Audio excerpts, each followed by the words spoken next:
my darling. I just can't believe they'd do this. I know. I know. Everything I touch. You mustn't think like that. We have each other our whole lives to look forward to. I'm broke, Jackie. What sort of a future's that? I'll have some put by that'll see us through for a little while. I'll think of something, I promise. I promise you, my darling.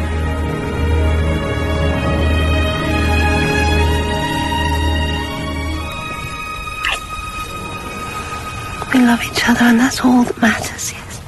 Mad about the boy. I know it's stupid to be mad about the boy. I'm so ashamed of it, but must admit. She's had the most terrible luck. When we were at school together in Paris, her father ran off with some woman, and then her mother lost all her money in the crash. I mean, Jackie was left absolutely penniless. I don't know how she's managed these past few years. Oh, she wants something, I bet. I've offered to help, but she won't hear of it. Isn't it awful when one's friends fall on hard times?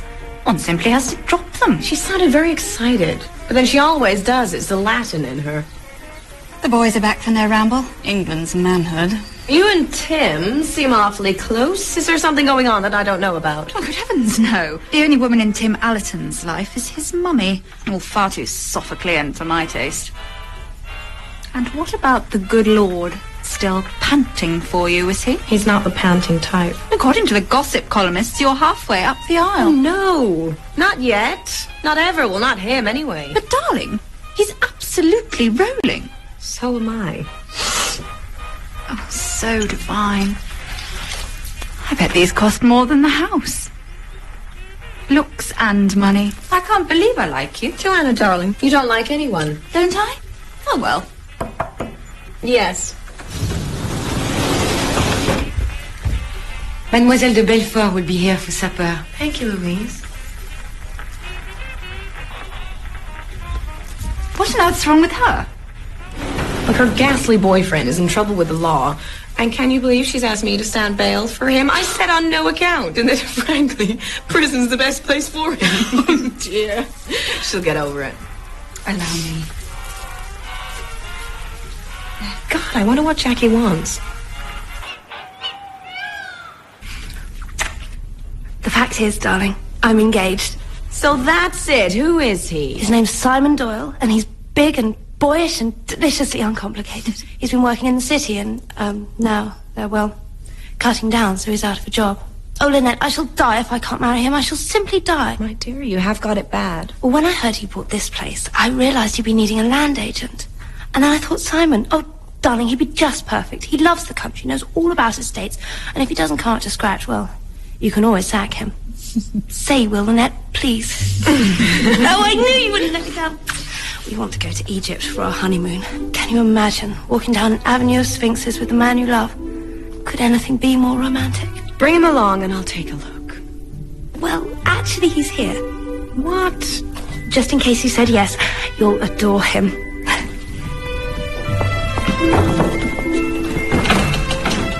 Simon? This is Saimonn Doyle. Simon, this is Lynette Rítžgueϊ. The most wonderful friend a girl could have.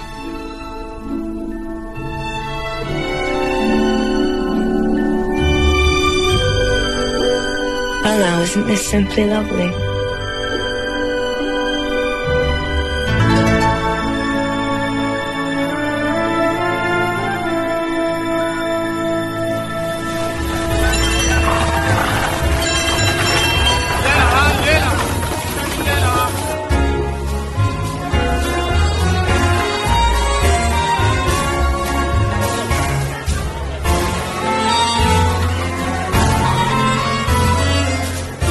Isn't that Hercule Poirot?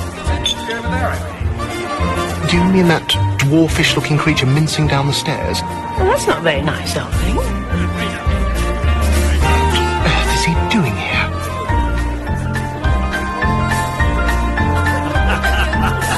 I'd love someone to dance with me.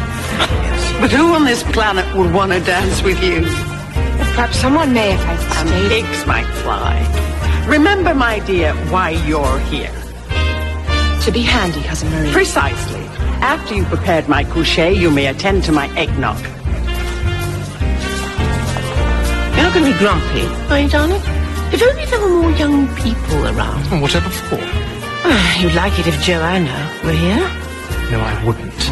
In fact, I wouldn't care if I never saw Joanna again. I don't need Joanna when I have you.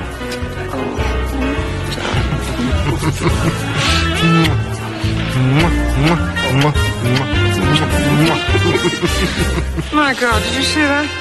Keep your voice down. She's old enough to be his mother. She is his mother. I need some air. Merci.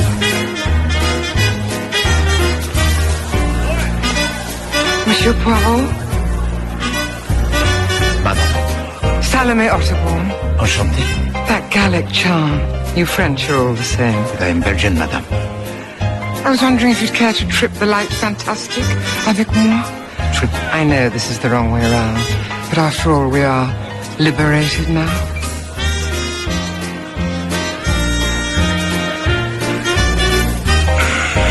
I was a great supporter of the suffragettes, you know.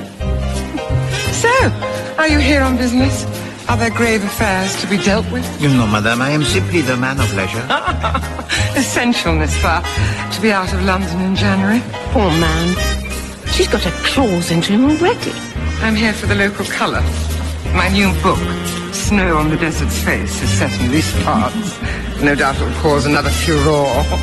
But no matter. I speak the truth. Why is everyone so afraid of sex? Stars of the show. We think she'd have some sense of shame. Oh, don't be so old-fashioned. She is rather lovely, I must admit. Lynette Doyle's the only heiress in England that doesn't look like a horse. Hello, Andy. Spectacular. Well, Seems that everybody who is anybody is in Egypt as well. The lure of the flesh pots, no doubt. You remember Simon? Yes. Incredible, isn't it? Millions unemployed. A lunatic about to take power in Germany, and all we read about is how some spoiled brat ditched a lord for her best friend's fiancé. Some people have everything. Depends what you think's worth having.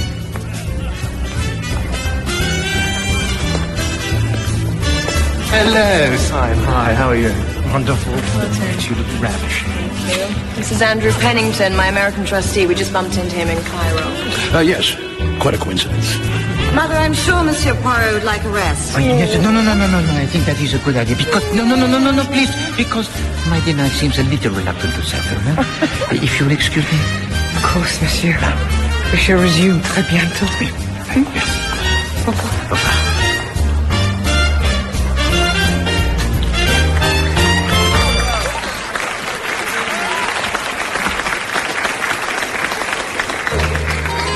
Lynette!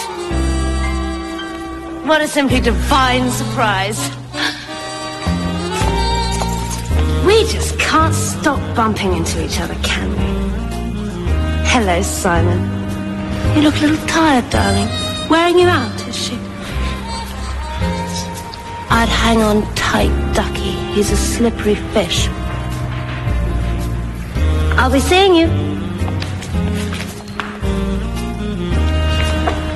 You all right?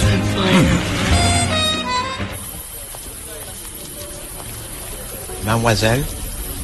I hope my mother hasn't exhausted you. Not at all. I know how exhausting she can be. Lynette Doyle's very beautiful, isn't she? Oui, mademoiselle. And very rich, too. I've read about her in all the papers, of course, seen her photograph everywhere, but nothing can quite prepare you for how lovely she is in the flesh. I don't think I've ever hated anyone so much on first sight. But all that glitters? Not in her case. Life is not fair, Monsieur Poirot. Has life been unfair to you, mademoiselle? You've met my mother.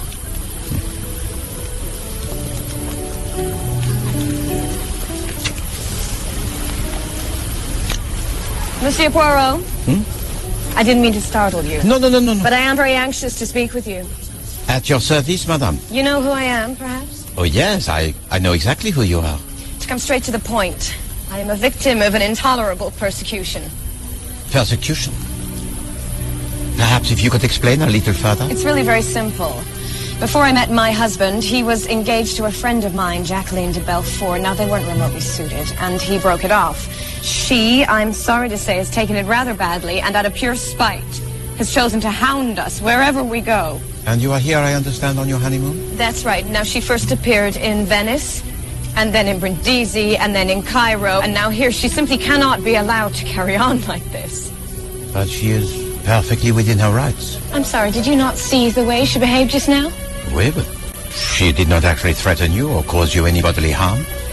No, evidently she is very much aggrieved, madame. If you're implying that I stole my friend's fiancé, then I assure you, you're wrong. She loved him, yes, but her feelings were not reciprocated. Even before he met me, he knew he'd made a mistake. But was there not a moment when you realized that you had a choice? You have everything. But your friend, from what I understand, had him only. No, pardon my impertinence, madame, but I suspect you are feeling a little guilty. Couldn't you at least try to reason with her? Madame, I am on holiday. I'm sure that we can come to some kind of arrangement. No, madame. I am sure we could not.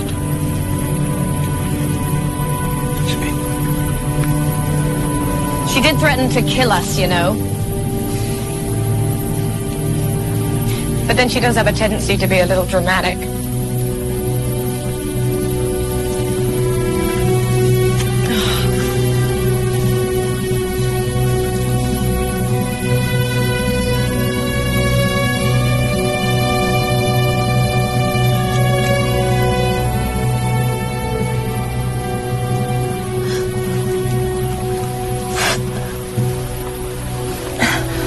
I suppose you saw the little floor show.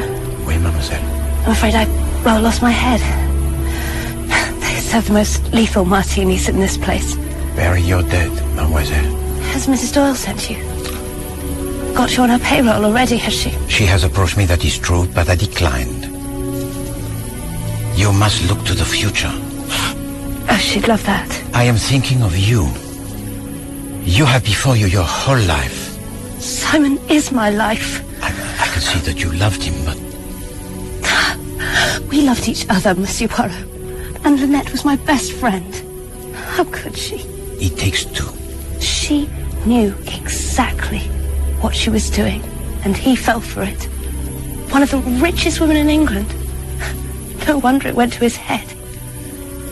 You know, we were even planning to come here for our honeymoon. He loves me, Monsieur Poirot. Even now? No, not now. Now I think he hates me.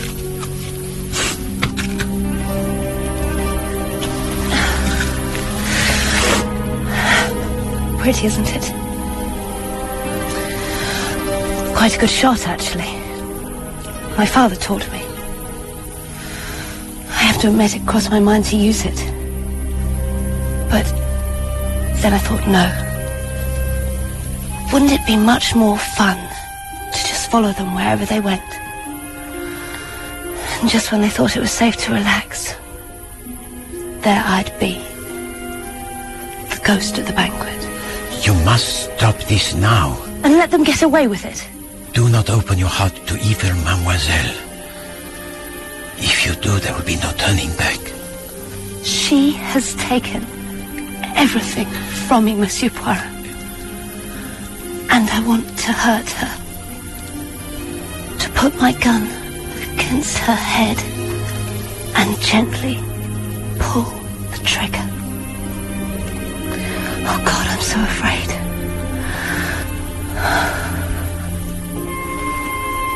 What is it? Over there. Someone's listening. I cannot see. I think they're gone. I can't do what you ask, Monsieur Poirot.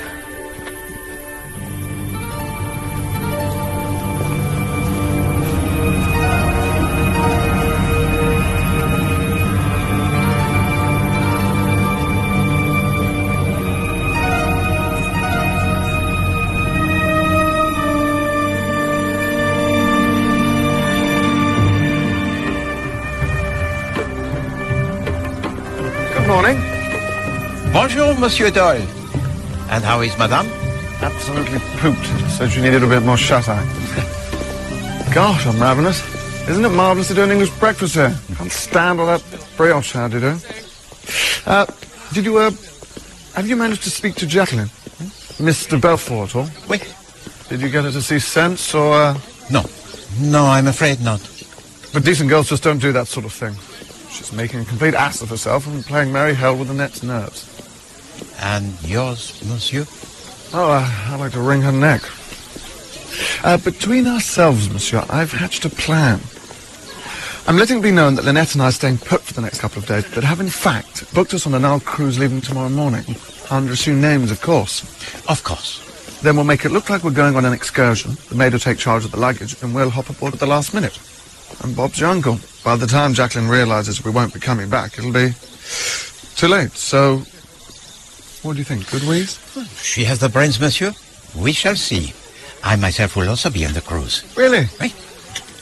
Oh, not in any way a hope on our account? No, not at all. I make my plans well in advance. That is the way to succeed in life, n'est-ce pas? Yes, I suppose it is. Who is that gentleman? Oh, a chap called Pennington, Lynette's trustee. Bumped into him by chance in Cairo. I must say he was knocked for six to find out she was married. Care to join us? No. But thank you very much. Jolly nice chatting to you anyway. The devil kidneys beckon.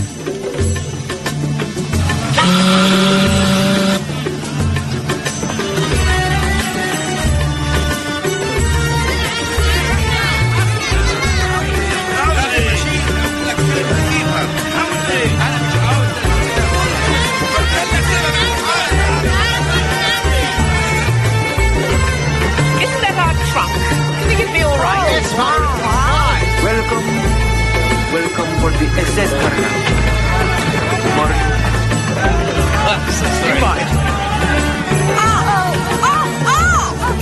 Let them touch the luggage. They don't wash. God, it's a floating tomb. Don't push me into the sea.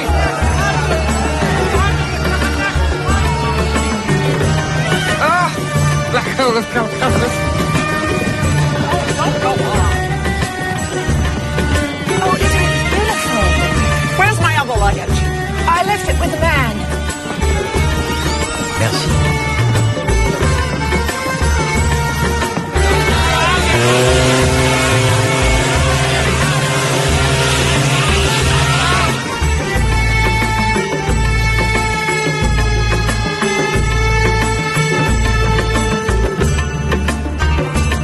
Mademoiselle?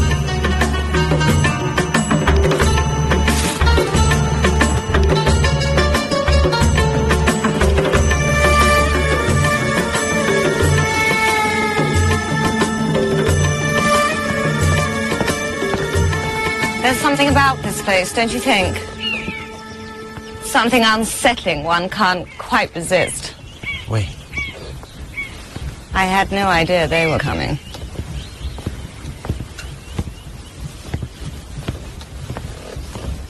Oh, this is heaven, darling. Darling, I thought you were staying at the hotel. Well, what a hoot.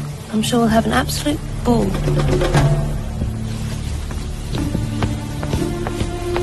You refused to help Monsieur Poirot, and look what happens. But this is not of my making. How could she have known that we would be on the boat? But if you are suggesting... I'm suggesting nothing, Monsieur, but I will tell you this. Everybody hates me. Okay, I'm surrounded by enemies.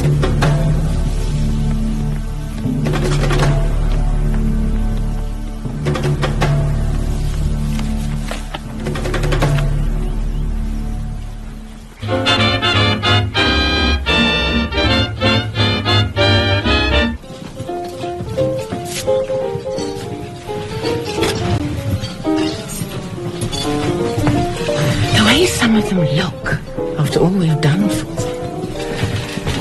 Ah, Monsieur Poirot. Madame, Monsieur Alex.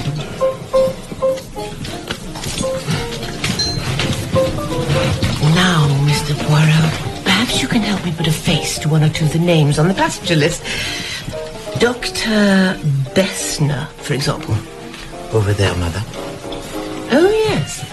The plump one with the shaved head and the Bismarck moustache. German. no doubt. No, Austrian, I believe. Oh, bosh, whatever. So, by a process of elimination, the rather glum-looking young gentleman must be Mr. Ferguson. Well, a progressive thinker, so I understand. Rabid bullshit, more like. Now there's someone I'd throw my cap into the ring for. Mother? With that ruthless jaw. And extremely rich, as are most people here. My, she's ugly. Like something you'd unearth on a dig. Oh, isn't she lovely? Madame. She really knows how to make an entrance.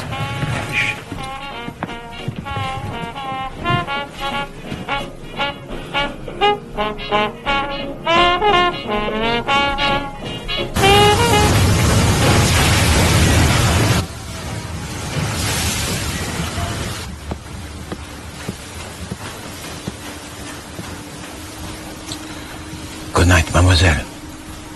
Good night, Monsieur Poirot. You were surprised to find me here. I am more sorry than surprised. You have chosen a path that is most dangerous, mademoiselle. I doubt that you would turn back now, even if you could. Oh, well. One must follow one's star. Love is not everything. Oh, but it is. It is. You must know that, Monsieur Poirot. Surely you understand.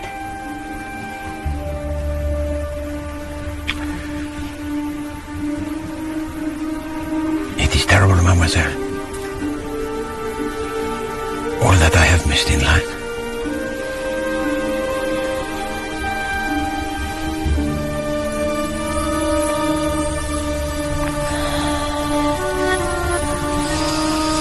Good night, Monsieur Poirot. Good night.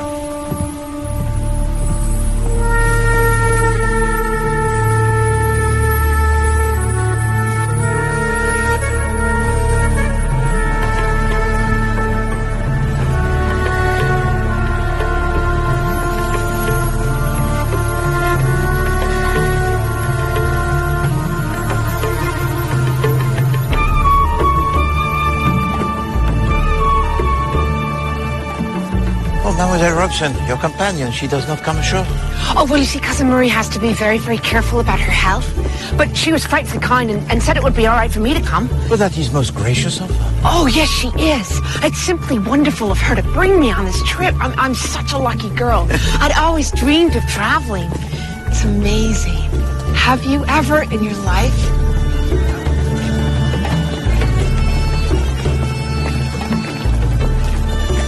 Isn't it miraculous what man can create? People died building this lot, you know. So you preferred if there were no sphinxes, no beautiful tombs, no temples? It's people that matter, not stones.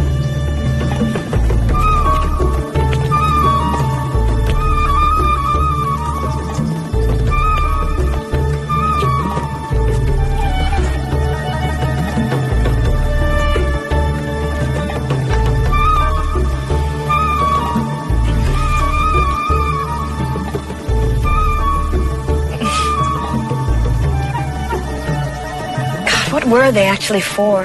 I never really thought about it. Perhaps they were their equivalent of garden gnomes. Nice try, Simon, but just a little wide of the mark.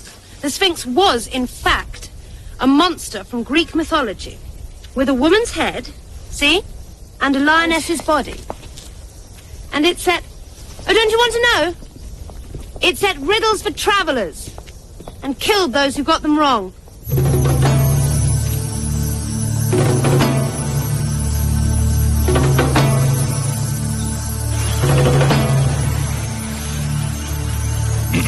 Just sign right there.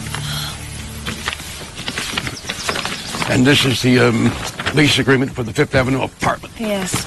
Yeah, just sign right there. Yeah, it's perfectly in order. I'm sure it is, but I like to read everything. Gosh, I've never read a legal document in my life. How very slipshod of you. It's really quite straightforward, my dear. It's just a lot of legal jargon. I'll just sign on the dotted line. Now, that could be quite risky, don't you think?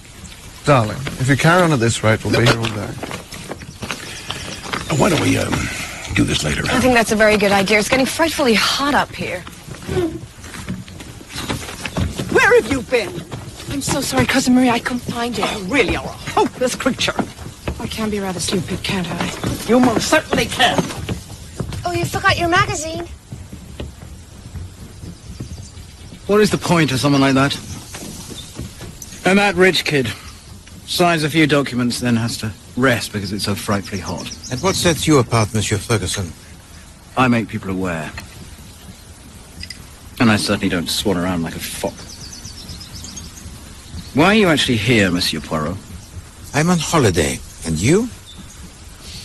I'm studying conditions.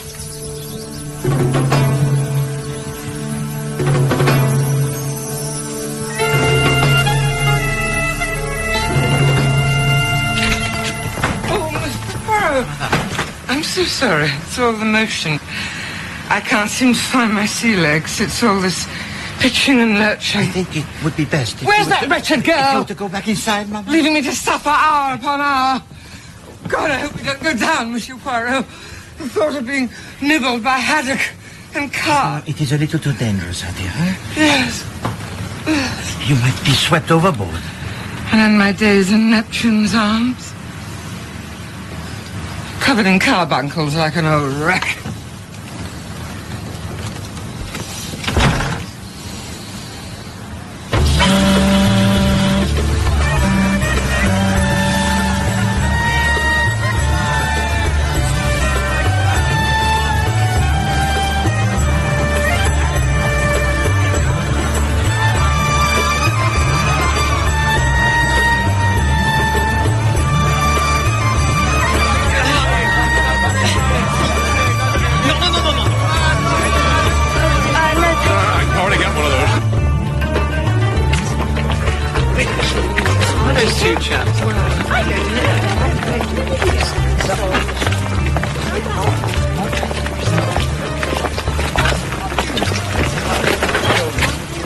No doubt it was a pleasant surprise to run into Lynette Doyle and discover she was married. Yes. Yes, it was. Well, actually, she did write me about it, but I'd already left New York. On the Carminic. Oh, the Carminic? Yes. Most fortunate, then, that you had with you all of her documents. That's really none of your business. But as you've mentioned it, I had them sent over after we met. Now, if you'll excuse me.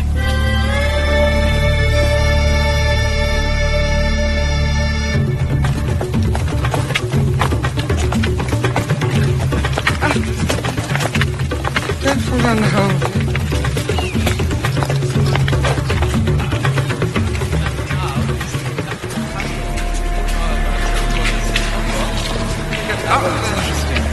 The goddess Hathor is often depicted as the winged cow of creation who gave birth to the entire universe. Oh my, she did keep herself busy. And occasionally she can be mistaken for Isis, who was magically impregnated with the seed of her own son. Oh, heavens to Betsy. Cornelia? I'm sorry.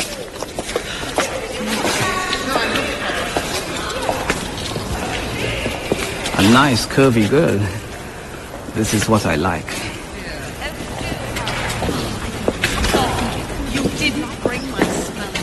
Oh, when are we going to see some more pyramids? I thought Egypt was full of them. Vamoose, we've had enough. Go away, you little horrors. Oh, what a wonderful way to be remembered. Maybe I'll have one built in the ground. And you could be buried in it, too. And certainly give the locals something to talk about.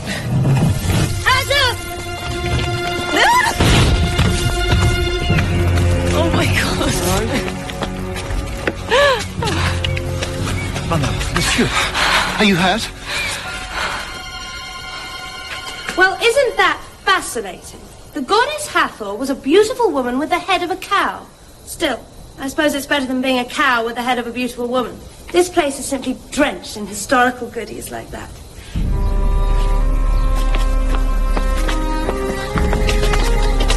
I thought... Yes, monsieur, I know. I know what you thought.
what up?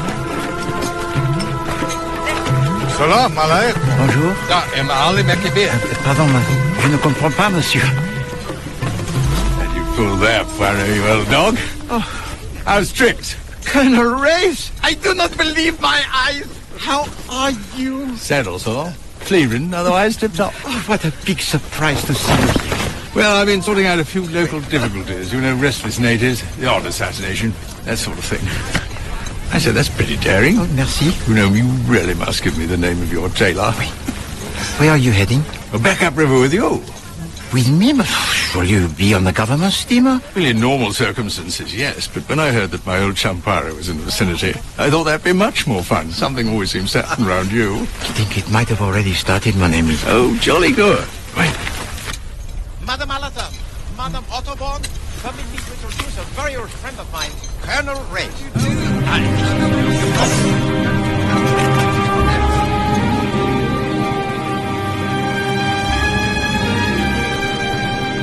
Oh, that's what the green was. Thank you, pardon. No.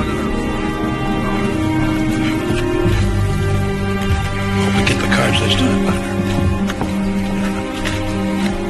What's that? Ah, Miss Robson. Where have you been? You're unusually breathless. Oh, and blotchy. Oh, dear. I'm sorry, Cousin Marie. I was just outside. And what have you done with my velvet stole? Oh, shall I see if it's in the cabin? Couldn't possibly be in the cabin. I had it in here just after dinner and I haven't moved since. Have I, Dr. Bessner? No, Miss Van Scholler. It was on that chair, and it's not now. I thought you must have taken it. Oh, I'm afraid I didn't. It was a gift. From Count von Mecklenburg. Miss Van Scholler? Miss Robson?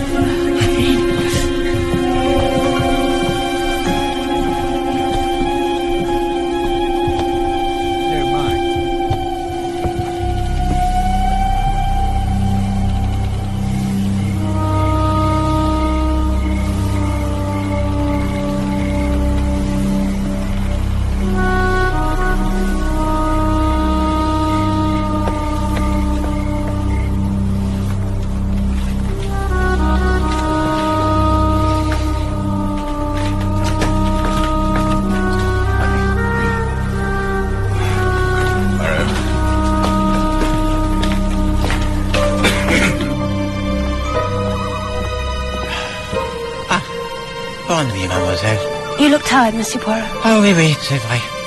It must, I think, be the heat. Bonne nuit.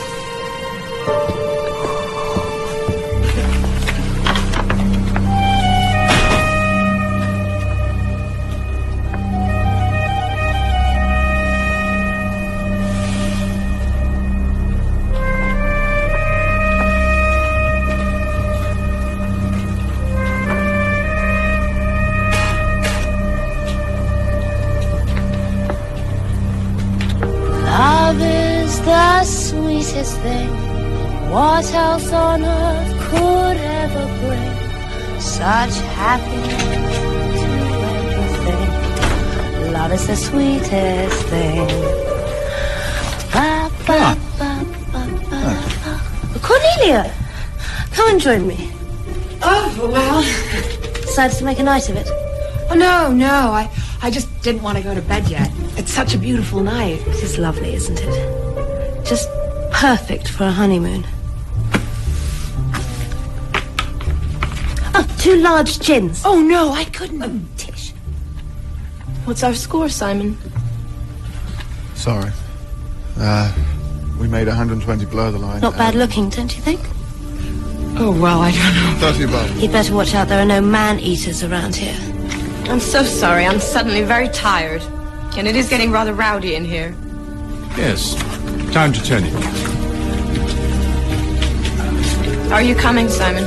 I'll just finish my drink.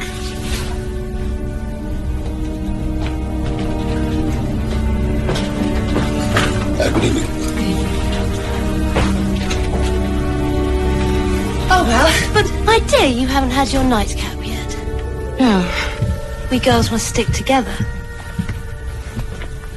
Absolutely gasping. Thank you. To love, marriage, stuff like that.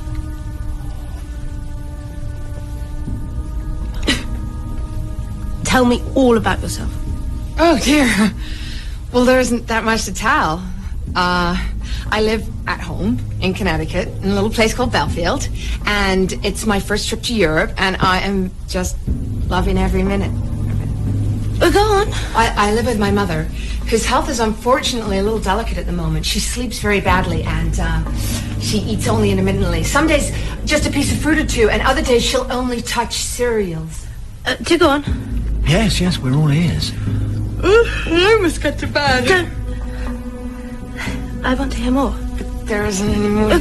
Please. Well, I love art, and I go to classes and sculpt a little and throw pots. Sounds a hoot. Ring the bell, Simon. It's after midnight. But I need a drink. You've had enough. So what?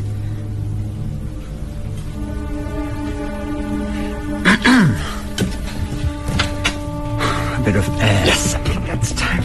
Don't leave, Cornelia. You see, Simon here is afraid.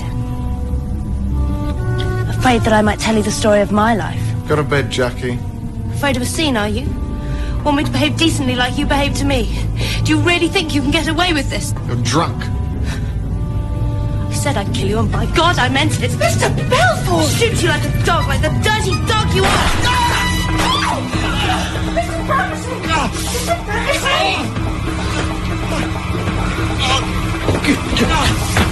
I didn't.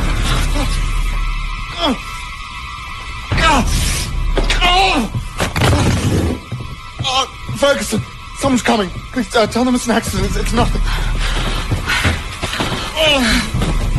Nothing to worry about. Charades, that's all. A game. Fun. Ha ha ha. Ah, yes.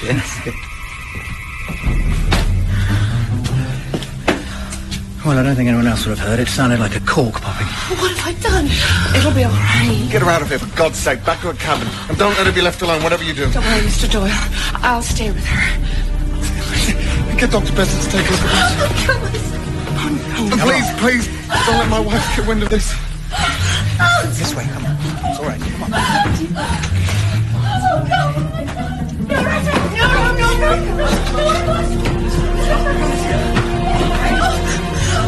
It's Paulette. Oh, God, what have you bleeding to death? Oh, Mr. Belford, I don't think you'll... Let go of me! I want to drown myself! Oh, damn good that would do. Okay, Dr. Besson.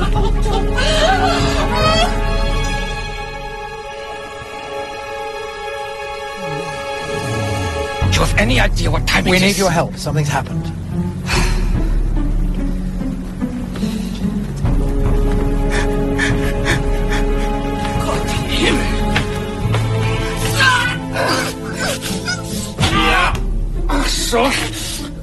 So, it is bad. The bone is fractured, and you have lost a lot of blood. Herr Ferguson, we must take him to my cabin. Gently.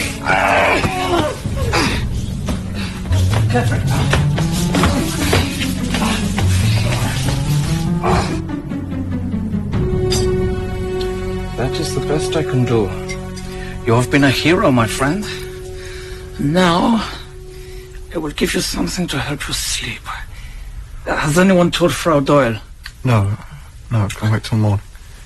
You mustn't blame Jackie. It's my fault. I behaved like a cat. She didn't know what she was doing. Yeah. She might hurt herself. Someone ought to stay with her. It's all right, Miss Robson's with her. Good. Good. The pistol. Can't leave it lying around. Stewards will find it. I'll get it.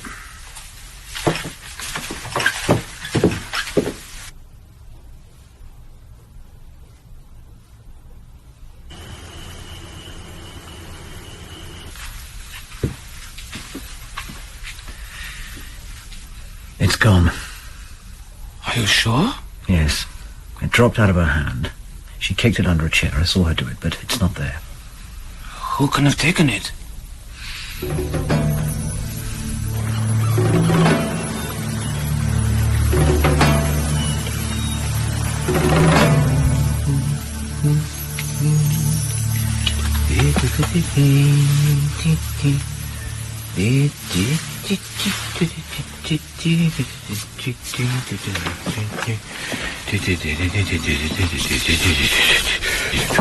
Entrez.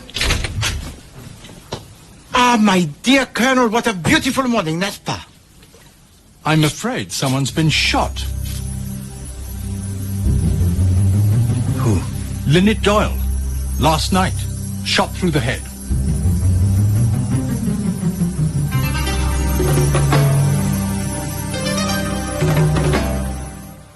The pistol was held close against her head. See, where the skin is scorched? Where?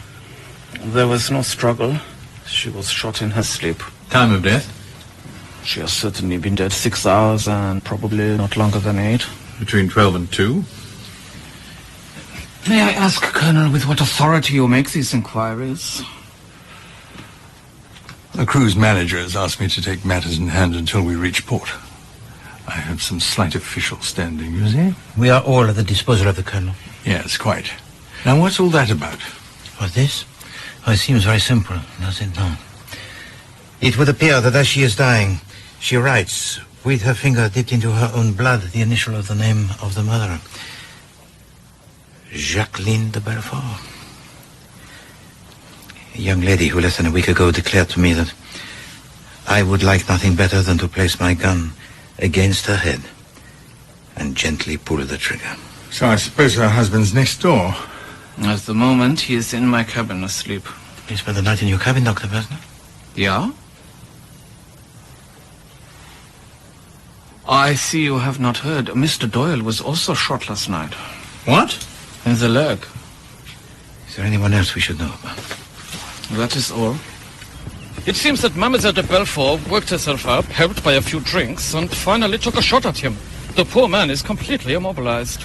Then she went along to Lynette Doyle's cabin and shot her as well. No. That was not possible. You see, she was in an hysterical state, and Doyle was most concerned she should not harm herself.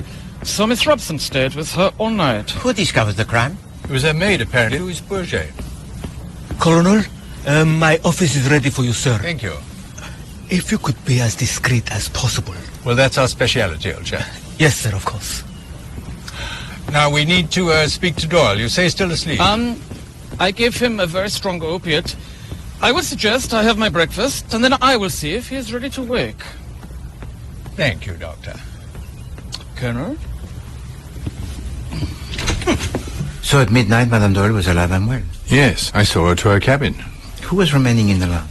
Doyle, Miss de Belfort, Miss Robson, and myself. And what were you all doing? Oh, Mr. Ferguson was reading a magazine, and I'd got some embroidery, and Mr. Belfort was... Drinking. Yes.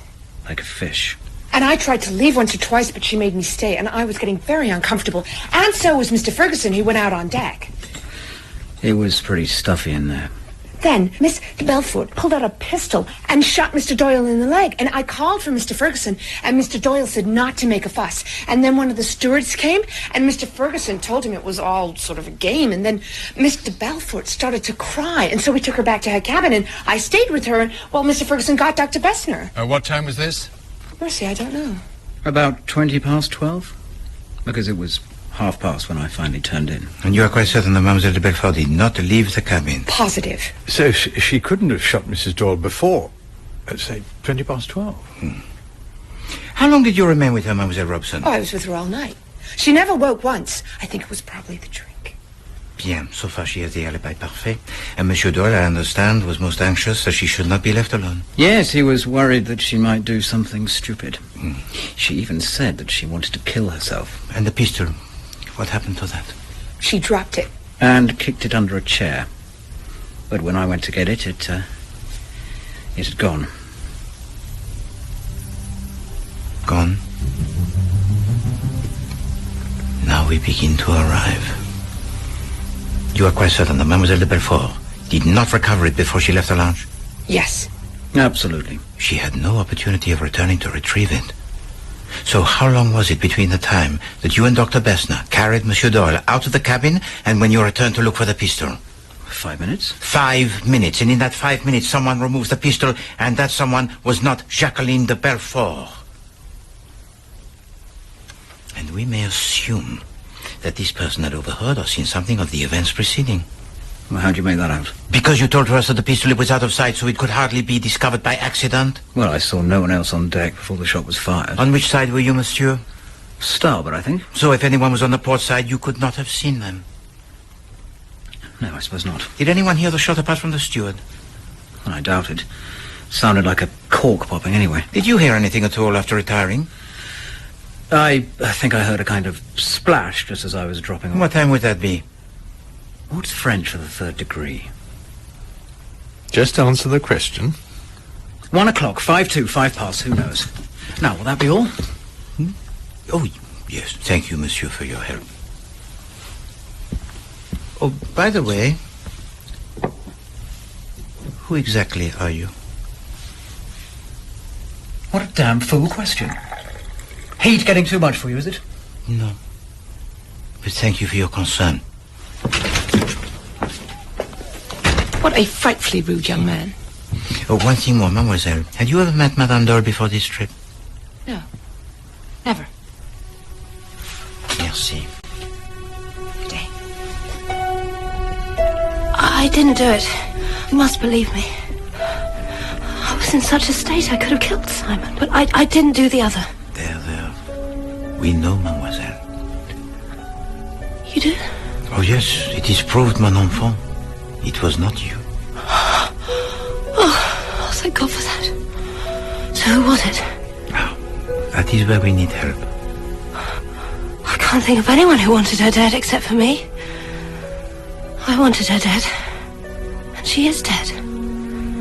And she died just like I said. Shot through the head. You see, I was right. There was someone listening that night at the hotel. Who could he have been? Are you certain he was a man? No, I just assumed. Entrez. Doyle is ready to see you. Is he all right? Well, of course he is not all right. You shot him. He's not going to die, is he? He has the constitution of a peasant. We will get him to civilization, where he will have an X-ray and proper treatment. We now know that it was not Jacqueline de Belfort who shot your wife. So, can you give to us any idea who you think it might have been? Did she have any enemies or no one who bore against her the grudge? You see, Monsieur Doyle, on the first day of the cruise I had a little encounter with your wife. She was upset. She said that everybody, mark you, hated her and that she was surrounded by enemies. Now, she was exaggerating, but she did mean more than one person. There was a name on the passenger list. So what name was that? She didn't actually tell me.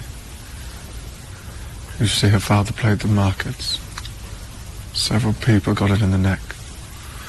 Rolling in it one day and in the gutter the next. There's someone on board whose father was one of those. Had it in for Lynette's old man. Oh. She said how awful it was, everyone hating her. Without even knowing her. She did not mention her name?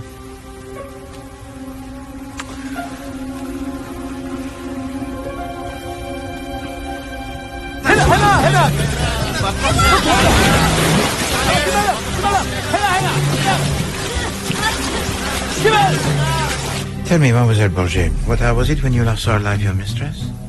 Sometime after midnight, monsieur. And what then? Then I went to my cabin, monsieur. You heard or saw nothing? How could I? Well, that is for you to say, mademoiselle. My cabin is on the deck below, on the other side. It is not possible I should hear anything. Unless I could not sleep and came back up, then perhaps I see something. This monster enter or leave my mistress' cabin, but as it is, monsieur, I implore you, you see how it is, what can I say? Calm down, for heaven's sake. You'll be all right. I'll look after you. Nobody's accusing you of anything. Monsieur is very good. Do you know anyone who had a grudge against your mistress? Non, monsieur. Everybody loved her. Tell me, Monsieur Doyle, did your wife have with her on these cruise any jewelry that was valuable? Her pearls. Do you know anything about these pearls, mademoiselle? She was wearing them last night. Or did you see them when she went to bed? Yes, monsieur. Where did she put them? On her bedside table. And were they there this morning? I did not see because when I come into her room, the only thing I notice is Madame dead. Eh bien, mademoiselle, I did see. And there were no pearls on her bedside table this morning. Merci. I think I heard a splash and someone running. Or was it the other way about? Do you know what time that was? An hour after I went to bed? Or maybe more. I can't be sure. Had you ever met Madame Doyle before? No, but I'd heard a lot about her through a relative of ours, Joanna Southwood. And through Tim, of course, who had met her. One more question, Madame. Did your family ever suffer financially through the dealings of the father of Madame Doyle? Oh, no. Our family finances have never suffered, except by dwindling. Our poverty has never been melodramatic. I was woken by lots of different voices, then somebody running along the deck, then a splash. You're sure it was not a shot that you heard? Well, it might have been. I did hear a cork pop. Perhaps that was the shot, and I imagined the splash. You know, sort of thought association. Cork popping, liquid splashing. And after that? Oblivion. At the header!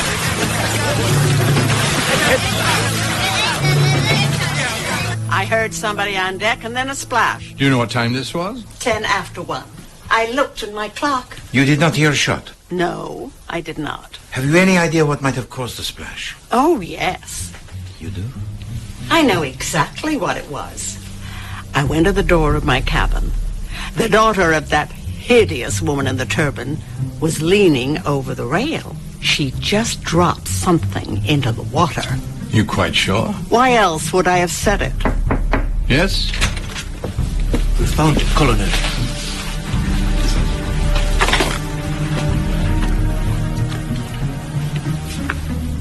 Good show. Is this the gun you saw at the hotel? Yes, it is. 2 shots fired. This must be the weapon. What about my stole? Look at the state of it. Where did you last see this? I had it in the lounge yesterday evening. Please to observe. Ella.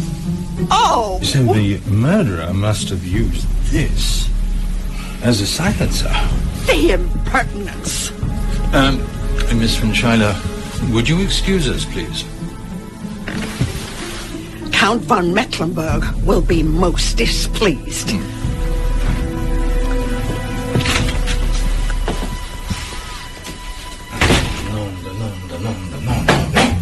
It does not make sense. If the murderer wishes us to believe that Jacqueline de Belfort was the culprit, why throw the revolver, the evidence that is most damning of all, into the river Nile? I told you I never left my cabin. Well, that is strange, mademoiselle, because someone said that I saw you. Who? Mademoiselle von Schuyler. She looked out of her cabin and saw you throw something over the side. And what else does she claim to have seen? Nothing. But she heard something.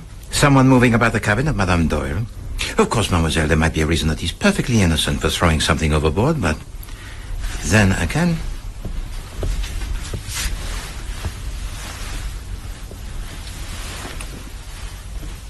Was that what she was killed with? Oui, mademoiselle. And you think that I might have done it? Mademoiselle Van Schuyler is prepared to swear that she saw you quite clearly in the moonlight. It wasn't me. I was dead to the world, like poor Madame Doyle is now, in fact. A crime passionnel, wouldn't you say, Monsieur Poirot?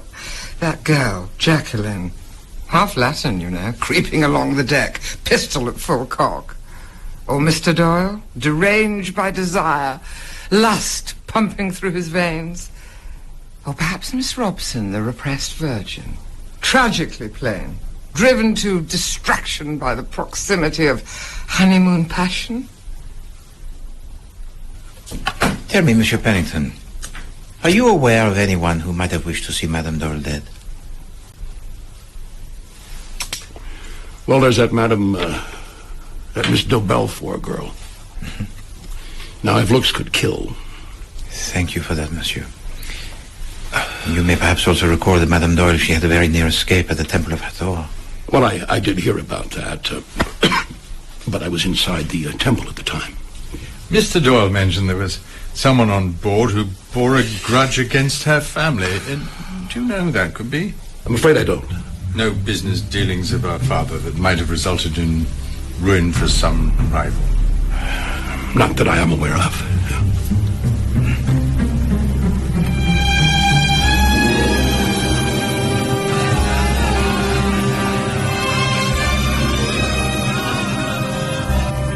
So why should the murderer take the stole before the event? After all, nobody knew that Mademoiselle de Belfort and Monsieur Doyle were going to, what, have a scene? Perhaps he found it when he went to get the pistol. Why was it not discovered when the search for it was made? No, my friend. It makes no sense. Well, don't be downhearted. We'll get to the bottom of it. Oh, I know I will. Doyle has asked if he may see Mademoiselle de Belfort. Wait, I will bring her to him. Very good. Oh. Did you know that Monsieur Pennington told to us a lie? Did he? He said that he was in the temple when the statue had fell. He was not. I had just come from there myself.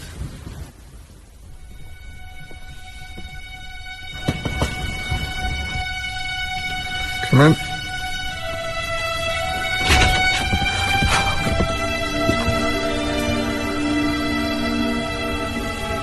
I thought you might be worrying, and I wanted you to know that it's all right.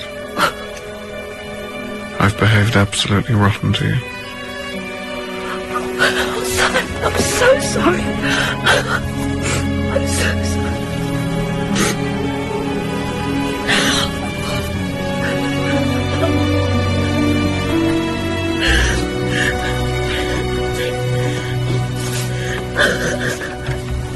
Do this to me. How could you? You know I need it. It's for your own good, Mother. Grateful wretch. You know idea how I'm suffering. You've never let me forget. Mademoiselle, may I have a few words? I will not beat about the bushes, but your mother, she drinks, n'est-ce pas? There's no need for you to talk. When I first met you, I saw at once that you were protecting her from something, and very soon I discovered what that something was. The secret drinker with the secret cunning of the drunkard with the secret supply hidden away. I believe that yesterday you discovered her supply, and while your mother was sound asleep, you threw overboard the bottles. I am right, am I not?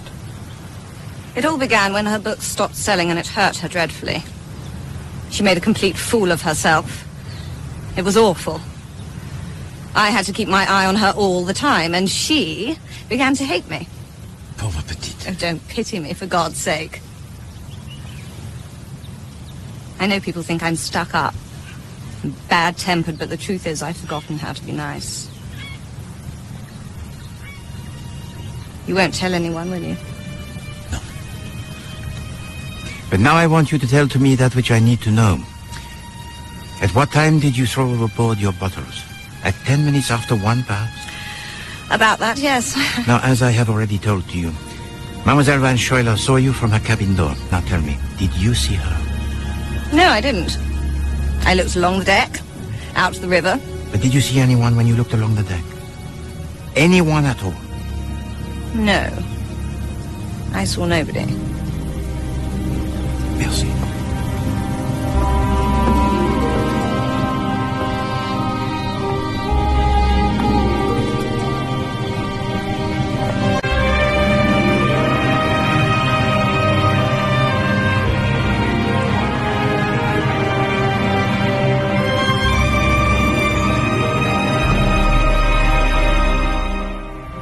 Stolen? I'm afraid that is so, Mother. Those beautiful pearls. Remember that party at the Port Arlingtons when Lady Hooper's diamonds were stolen? The police gave you all quite a grilling.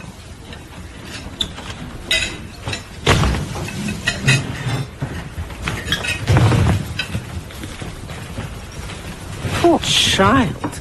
She looks dreadfully unhappy. Oh, she shouldn't go around shooting people. I mean, who does she think she is? Annie Oakley? French have blood on their hands, we have blood on our hands, and one day we will pay for it all dearly, I tell you. Yeah, and I tell you to shut up and eat. Why couldn't you wait for me? I had something to do. I remember reading about the diamonds of Lady Hooper. Yes, well, as usual, Mother's got the whole thing hopelessly wrong. I wasn't there when they were actually stolen. Just when it was discovered that the old bag was wearing paste around her fat neck. Some say she was in on it herself. Joanna, no doubt. Joanna wasn't there, Mother. If I may have your attention. It's come to our notice that a valuable string of pearls belonging to the late Mrs. Doyle has gone missing. What? Search of the boat is about to take place. I'd be grateful if you would all remain here until it's completed. And thereafter, I'd be most grateful if you would all submit yourselves to a search. Great.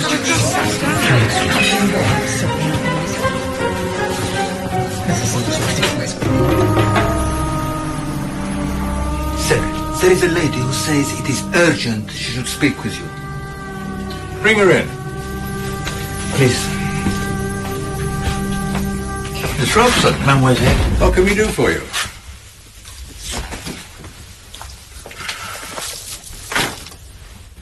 You took them. No, I didn't. Cousin Marie did. Mademoiselle Van Schuyler? She can't help it. It's her little idiosyncrasy. That's why I'm here, to keep an eye on her. Where did you find them? They were in her stockings this morning. That's where she usually hides things. I knew whose they were, of course, so I went along to return them, but there was a steward on guard who told me about the murder. I've been in an absolute state all morning. The Van Schuylers, you see, are very particular. I mean, it would never do if this got into the papers. But it won't, will it?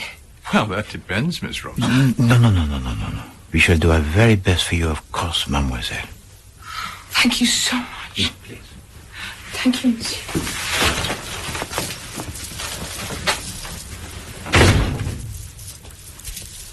Poirot?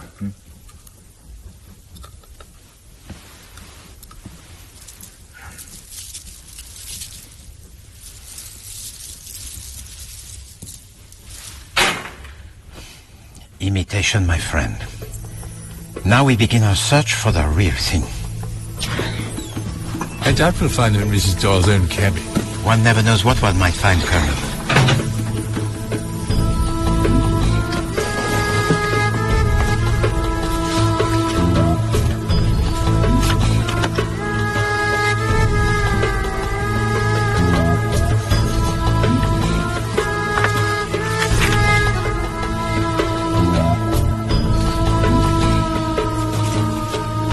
That's Capital.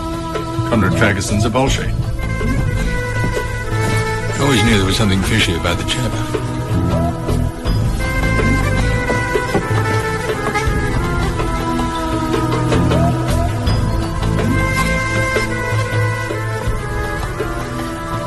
A Bolshevik is not all that he is. Monsieur Allerton, it would seem, is most religious.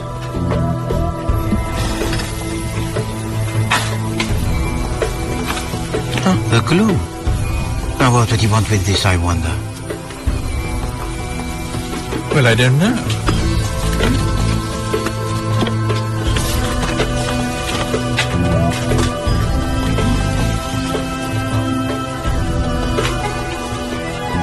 Monsieur Pennington, SS Normandy.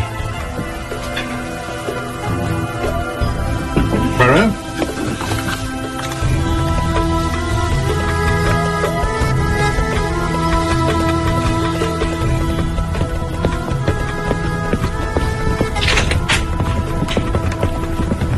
The passengers have been searched, sir. And? Nothing, except for Miss Rosalie Otterburn. There was a small revolver in her handbag. So how did she react? She did not notice. I have my back turned to her at the time. And still there is one person we have not searched. Who's that? The maid, Louise Bourget. We cannot find her anywhere.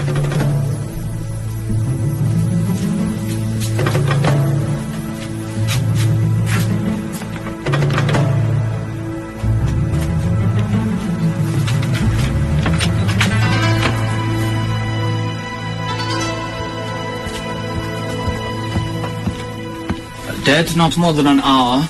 Instantaneous. Stabbed to the heart. With what? Something like this. I suppose none of your knives are missing. You think I kill a miserable little femme de chambre? No, I just wondered. All my knives are present and correct. Good, good. Now, if you will excuse me.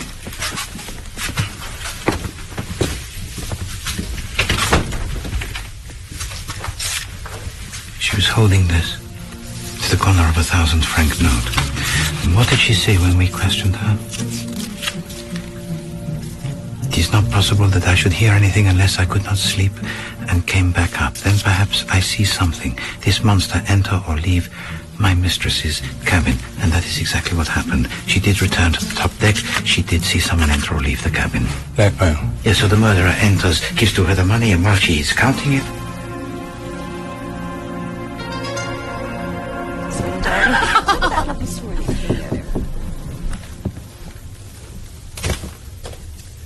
You took the scandal, mademoiselle, huh? We were just comparing lipsticks. What's wrong, Monsieur Poirot? The maid of Madame Dole. She has been killed. Louise? She saw something that she was not meant to see. What? Someone enter or leave the cabin of Madame Dole last night. Did she say who?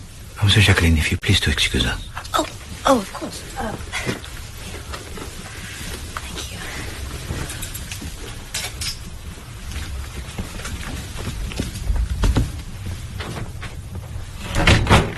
Why did you not tell to me the truth? I have. No. You did not tell to me everything that you saw last night, and you did not tell to me that you have in your handbag the little revolver. I don't.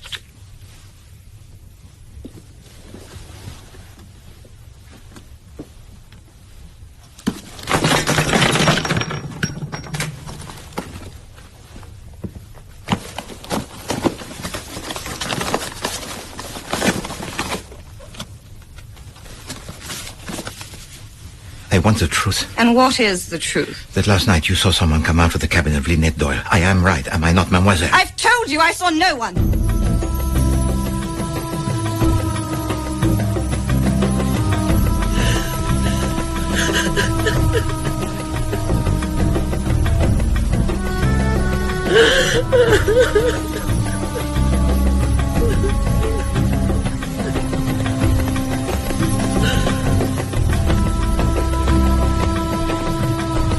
You're not thinking of jumping in, are you, old chap? Why would I want to do that? Just when things begin to fall into place.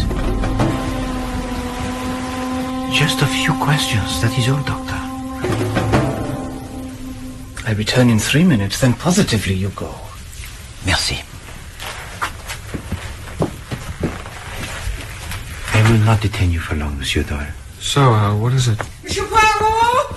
Monsieur Poirot! Oh, Monsieur Poirot, I must speak with you. Excuse me. I have vital information. I know who killed Lynette Doyle. What? Yes, and I have evidence to prove it. Oh, but s'il vous plaît, madame. Merci. My theories about primeval urges are completely vindicated. You will agree that whoever killed Louise, what's her name, also killed Lynette Doyle? I saw the person with my own eyes. You saw the person who killed my wife? It was just before lunch. I had an arrangement with one of the ship's personnel to get me something I needed. We were to meet on the lower deck. As I walked along, a cabin door opened and this girl, Louise... Budget, popped her head out. I think she was expecting someone, but when she saw it was me, she darted back inside. I thought nothing of it, of course, went along, got from the man and started back. Just as I did, I saw someone knock on the maid's door and go inside. Yes? Yes! But who was it? Oh, didn't I say? It was...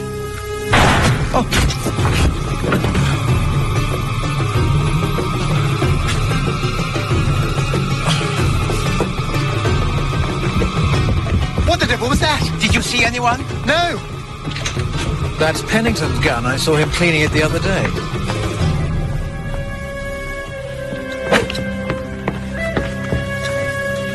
So how do you account for your gun being used? I have no idea. Was anybody aware that you had one? I made no secret of it. Tell me, Monsieur Pennington, Lynette Doyle was not yet of age when she married, yes? She would have turned 21 next July. Which is when she would have taken control of her fortune. According to her father's will, Lynette was to take over the dough when she turned 21 or when she married. And did this marriage that was so sudden cause you any consternation? Why should it? Perhaps because her affairs might not be in the perfect order that they should be. What are you suggesting? Which she would have noticed when she took control on her return to England. And the prospect so alarmed you, did it not? That you rushed over and arranged a meeting that was apparently fortuitous in Cairo. I did not. Her letter arrived the day after I sailed on a Carmen. Then why on your luggage do you have only the labels of the Normandy, which sailed 2 days later? No, Monsieur Pennington. It is the easiest thing in the world to check the lists of passengers. It is my belief that you came over here to find some way out of the mess you were in, and endeavored without success to obtain the signature of Madame Doyle to certain documents, that while you were walking along the roof of the Temple Hathor, you dislodged a statue head which fell very close to its object. This is crazy! And that a similar opportunity presented itself on your return journey home, when her death would almost certainly have been ascribed to somebody else, not forgetting the fact, irrefutable, that it was your gun that was used to shoot and kill a woman who was about to reveal the identity of the murderer. 3 murders, Monsieur Pennington. You may rest assured that the authorities will conduct an investigation that is most searching into the condition of the estate of Madame Doyle. All right! It's because of this goddamn slump. I was hoping with a bit of luck that I would have straightened everything out by the time she took control. And the statue head was what? An opportunity too tempting? It was an accident! I tripped over my golf club!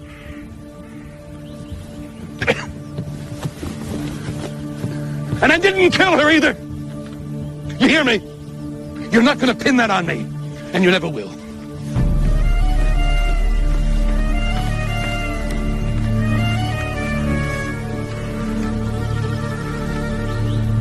A spoiled brat, a domestic parasite, and a drunken old bag. Who cares whether they're dead or not? You really are the rudest man. It's the future that matters, woman, not the past. Have you ever considered for a single second that somebody somewhere might be grieving for that poor maid, or how distraught Rosalie might be? And as for Lynette Doyle, well, she was just so beautiful. Unbelievable, isn't it? Did you know that Cornelia's father was practically ruined by Lynette's old man, and all she can say is how beautiful she was? Incredible. I thought you said it was the future that mattered, not the past. Touché.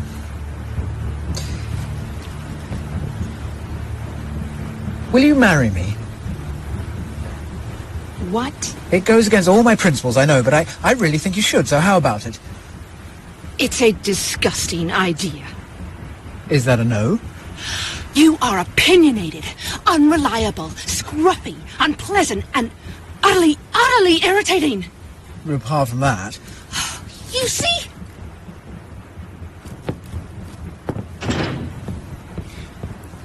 Definitely smitten, I'd say. I think I'll have a word with the old crow. Quite a field day for you, isn't it? Everyone dropping like flies.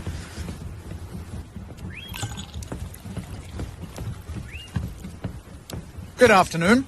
To come straight to the point, I want to marry your cousin. In fact, I've already asked her. Unfortunately, she declined, but don't worry. I'll keep on at her until she says yes. I can assure you, sir, I shall take steps to see that she is not subjected to any such persecution. What exactly do you have against me? I'm not that bad, you know. Anatomically, everything is in the right place, in perfect working order, and I'm really quite bright, so what's the problem? Social position, Mr. Ferguson. Oh, I see. Cornelia, come here. Have you been behaving wantonly with this young man? No! No, of course not. Your cousin says that I'm not good enough for you. In the natural order of things, she thinks that I'm the equivalent of pond life. Is that how you see me? It's not that. It's... Yes? Oh.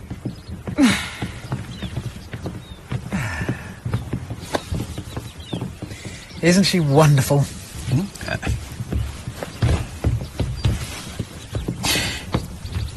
Rather eccentric, I'm afraid, like most of his family.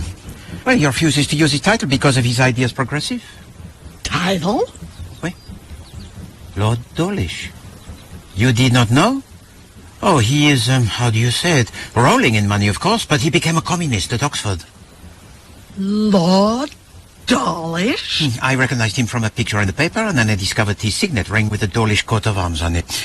There can be no doubt, I assure you. Oh, I am very much obliged to you, Monsieur Poirot. Ah, Monsieur Allerton, I would like very much to have a little word with you. What can I do for you? There's nothing you can do for me, monsieur, but to sit and to listen. Right, well, I'm very good at that. You can rely on me to say ooh-er at all the right moments. Ooh-er will do very nicely. Thank you. Merci. So, to begin, your friendship with your cousin Joanna Southwood. For the past 3 years, Scotland Yard has been preoccupied with a number of jewel robberies. And you know the method has been always exactly the same. Oui. The substitution of the original with an imitation. Attention soon focused on Mademoiselle Southwood. You see, every one of the victims had been either a friend or an acquaintance. It also became clear that she did not make the substitution herself. No. She would have a jeweler make her a copy, and then the substitution would be made by someone else. But the identity of this person has remained a mystery. Oui, but over the past few days, certain facts have emerged that have been most helpful.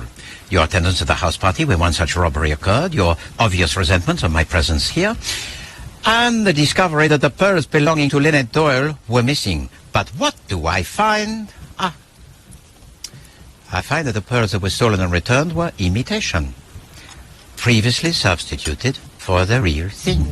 It would have been easy for Mademoiselle Southwood to have found an opportunity of examining the pearls of her friend and to have made a copy. And it was then just a question of waiting for the right moment for you to make the substitution. Eh bien, you learned that Lynette Doyle was to honeymoon in Egypt, so... Oh, parfait, hein? Mademoiselle Southwood sends to you the imitation, concealed, I suggest, in a parcel of books. You then bide your time. Finally, you make the substitution, return to your cabin, and conceal them by gluing them into a rosary. Unfortunately for you, the night you chose to do the deed was the same night that Lynette Doyle was murdered. But even more unfortunately was the fact that someone saw you leave her cabin. Would you not say, Monsieur Allerton? Who saw me? Mademoiselle Rosalie Otterborn. And she told you? No. In fact, when I taxed her with it, she lied. Why? Perhaps because she thought the man she saw was the murderer. Well, surely you're not thinking that... Was Madame Doyle alive or dead when you stole the pearls? I don't know. I really don't know. Could you hear her breathing? I couldn't say. Now listen, you young twerp.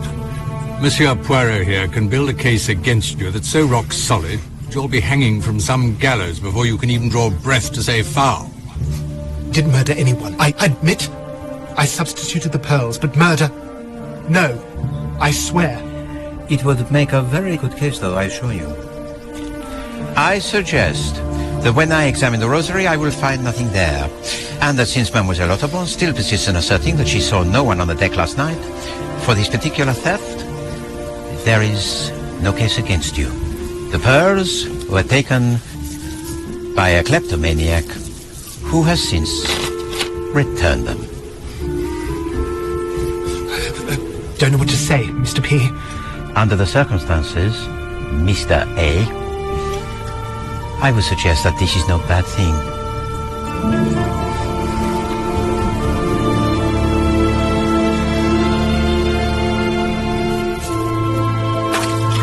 So that's that. Now all I have to do is return the real thing to Mr. Poirot. Why didn't you say you'd seen me? I thought they might suspect you. Did you suspect me? No.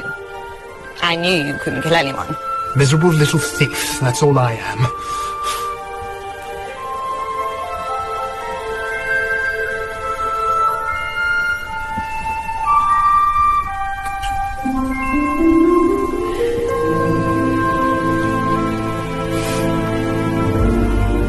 Barking up the wrong tree, I'm afraid. Timothy?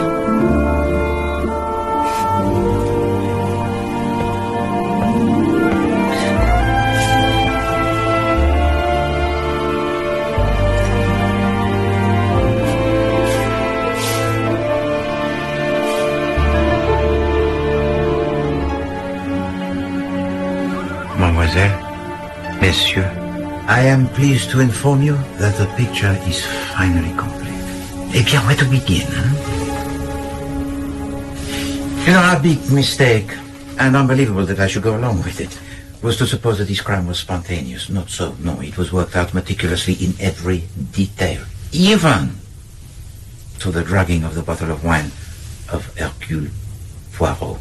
I was put to sleep so that there should be no possibility of my participating in the events of the night. So nothing easier than to place the narcotic into my bottle of wine, which stands on the table in the dining room. And my sleepiness. Eh bien, it had been a hot day. The drugging of the bottle of wine would have had to take place before dinner at 7:30, but you know, even then, premeditation was very far from my mind. The first blow to our preconceived idea was when the revolver was recovered from the River Nile. If we had been correct, this revolver would never have been thrown overboard. Also, the stove, which was wrapped around the pistol, showed signs that it had been fired through. But the bullet wound showed signs of scorching, and that is to say, the revolver had been placed against her head. And we knew that the stove was not used in the shooting of you, Monsieur Doyle, because there are two witnesses to prove it. Therefore, a third shot must have been fired, about which we knew nothing. Next came the 2 bottles of nail polish. Madame Doyle always painted her nails cardinal, a red color that was deep and dark. The other bottle was rose, a shade of pink, but the few drops that were remaining were of bright red. And instead of the usual odor of pear drops, this bottle smelt of ink. This linked it with a handkerchief that was also stained bright red and wrapped around the revolver. Then an event occurred which rendered all doubt superfluous. When I asked Louise Bourget, the maid, if she had seen anything, she said, "It is not possible I should hear anything. At night, I could not sleep and came back up. Then perhaps I see something. This monster enter or leave my mistress's cabin." Yes, but why say this to us? If she knew who was the murderer, why not tell it to us? Or hold her tongue? And demand money from the guilty person, but she does neither. Why? There can only be one reason. Because she was hinting to the murderer. Therefore the murderer must have been present.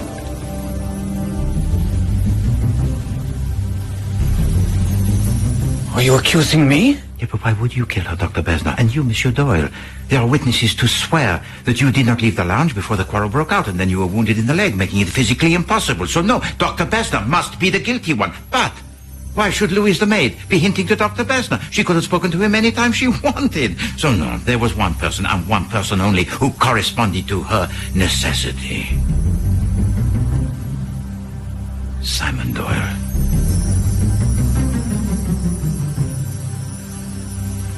I say. Poppycock, absolute poppycock. You are being attended to constantly. She might not get another chance. Monsieur, I implore you. You see how it is. What can I say? Calm down, for heaven's sake. You'll be all right. I'll look after you.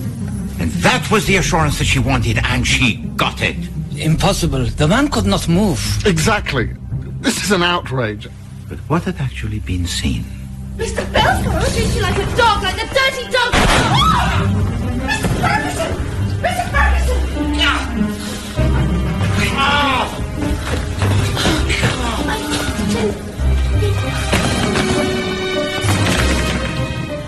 And what then?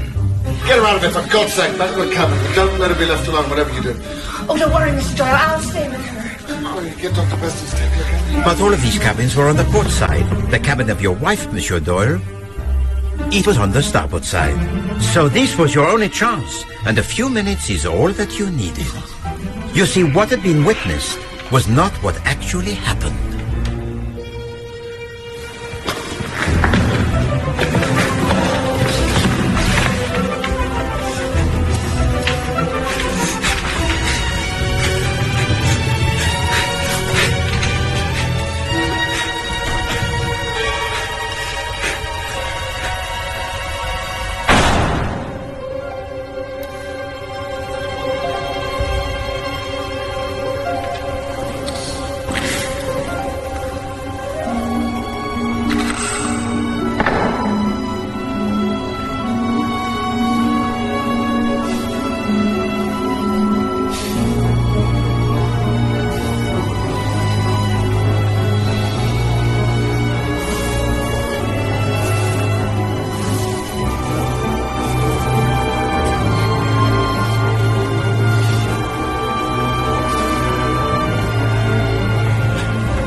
Monsieur Allerton heard a pop.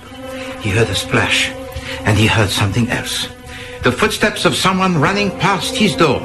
Now, who could possibly be running on the starboard side? No one. Except Sainon Doyle. You cooked all that up yourself? Well, it's all nonsense, downright slander. As I have said, it looked as if this crime could have been committed on the spur of the moment, but no, it was not. It was not accident that you had in your pocket the red ink. It was not accident that the revolver was kicked under the chair. Jacqueline? Oui. Who gives to Monsieur Doyle his alibi? The shooting of him by Jacqueline. Who gives to Jacqueline hers? You, Mademoiselle Robson, staying with her all of the night at his insistence. Oh, the two halves of the murder with all the qualities required. The cool, resourceful planning of Jacqueline, oh, and the man of action to carry it out. They had been lovers, realized that they were still lovers, and it all makes sense. But then, your plan goes horribly wrong, does it not, Monsieur Doyle? For Louise, the maid, sees you and hints to you that she requires the money for hushing her up. You managed to inform Jacqueline, tell to her where Dr. Bessner keeps his scalpels.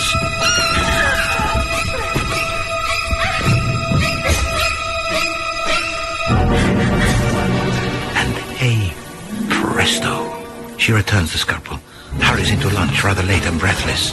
But still all is not well. Madame Otterborn saw her, rushes in to tell us. You raised your voice to her. You saw the person who killed my wife. Nerves, I thought. Just before. But the door was open, and you were hinting of the danger to your partner in crime. She acted like lightning. She remembered that Monsieur Pennington had in his cabin a gun. Crept up behind the curtain here, and another problem solved. I am correct, am I not, Monsieur Doyle? What happened to the first bullet fired by the girl? What is the matter, Monsieur Doyle? Has the cat got you by the tongue? It went into the settee. You removed it and threw it out of the window. You also carried with you a spare cartridge to make it look as if two bullets had been fired. Did you not, Monsieur Doyle? A crime that was almost parfait. You kill your wife, you inherit her money, and in due course marry your true love. It seems as if you had thought of everything, Monsieur Doyle, except for one thing. Hercule Poirot. I'm sorry. I'm sorry. Oh, there, Monsieur Doyle. The executioner here is very efficient. No, the mechanism, it works like clockwork. As a rule. I love him to death. I can't help it. As I say, love makes you do things. We worked everything out so carefully. But even then, he went and wrote a J on the wall in her blood. Such a stupid thing, but absolutely typical. Still, we got away with it. Until Louise Bourget, how do you say, put a spanner in the works. Yes, I can't believe I did that. And then Madame Otterborn. It's so dreadfully easy killing people, Monsieur Poirot. You begin to feel it doesn't matter.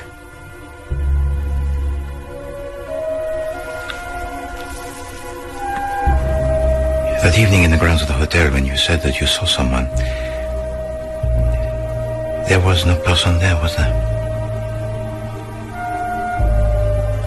Just a little red herring to keep you on your toes. Do you remember when I said I must follow my star?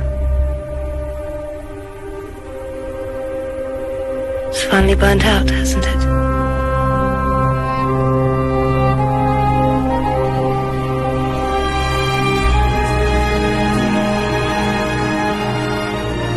Monsieur Pennington, you must be happy to return home. I'm not sure I've got a home to go to, but thanks for asking. Sure he'll get by. Oui. Mademoiselle? Monsieur Poirot, wonderful news. I've decided to get married. Oh, news that is most wonderful indeed, mademoiselle. Who is the lucky man? Dr. Bessner. Bessner? He asked me last night. He's so kind, and he says I can help him in his work. He's going to teach me all about neuroses. May I offer you my congratulations, mademoiselle? Yeah. Thank you. Have you told this news to your cousin? Oh, yes. She's absolutely thrilled. And Dr. Bessner, I offer you my congratulations also. Thank you, schön. We are very happy. Yes. Colonel. Dr. Bessner. I am sorry. Yes, well, I'm not very experienced in these matters, you see. I thought I'd struck gold. It happens. Monsieur Ferguson. More often than one might suppose. Goodbye. Au revoir. Colonel?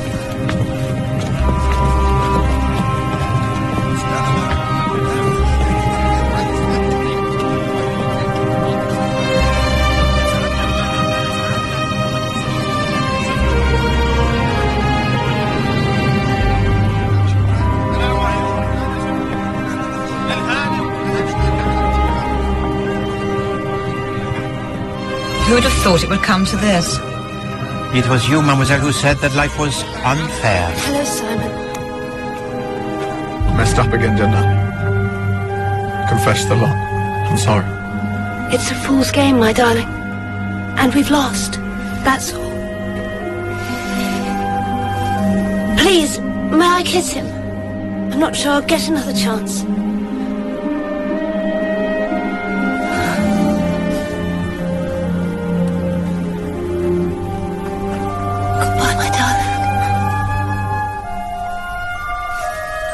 You know how much I love you.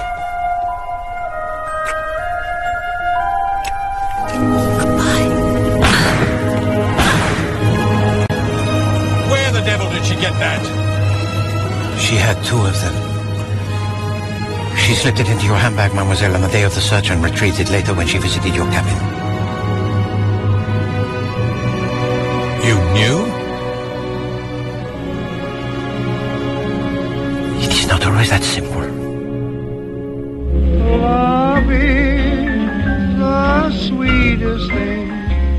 What else on earth could ever bring such happiness to everything as love's old story? Whatever hearts may desire, whatever life may send, this is a tale that never will tire. This is the song without